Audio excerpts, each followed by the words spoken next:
پیٹ کے بل لیٹنے یا سونے کا حکم۔ سوال، پیٹ کے بل لیٹنے یا سونے کا کیا حکم ہے؟ جواب، احادیث مبارکہ میں پیٹ کے بل لیٹنے سے منع فرمایا گیا ہے۔ شارحین حدیث نے وضاحت فرمائی ہے کہ لیٹنے کا یہ طریقہ مذموم ہے، لہٰذا اس طرح لیٹنے سے بچنا چاہیے۔ ترمذی شریف میں حضرت ابو ہریرہ رضی اللہ تعالی عنہ سے روایت ہے، فرمایا یعنی رسول کریم علیہ السلام نے ایک شخص کو پیٹ کے بل لیٹے ہوئے دیکھا تو ارشاد فرمایا، بے شک یہ یعنی پیٹ کے بل ایسا لیٹنا ہے جسے اللہ تعالیٰ پسند نہیں فرماتا۔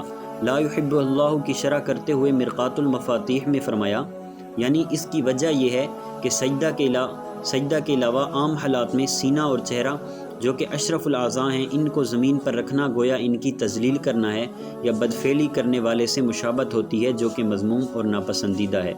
بہار شریعت میں ہے، ابن ماجہ نے ابو ذر رضی اللہ عنہ سے روایت کی، کہتے ہیں میں پیٹ کے بل لیٹا ہوا تھا، رسول کریم صلی اللہ علیہ وآلہ وسلم میرے پاس سے گزرے اور پاؤں سے ٹھوکر ماری اور فرمایا، اے جندب، یہ حضرت ابو ذر کا نام ہے، یہ جہنمیوں کے لیٹنے کا طریقہ ہے، یعنی اس طرح کافر لیٹتے ہیں، یا یہ کہ جہنمی جہنم میں اس طرح لیٹیں گے۔ واللہ اعلم عز وجل ورسولہ اعلم صلی اللہ تعالی علیہ وآلہ وسلم۔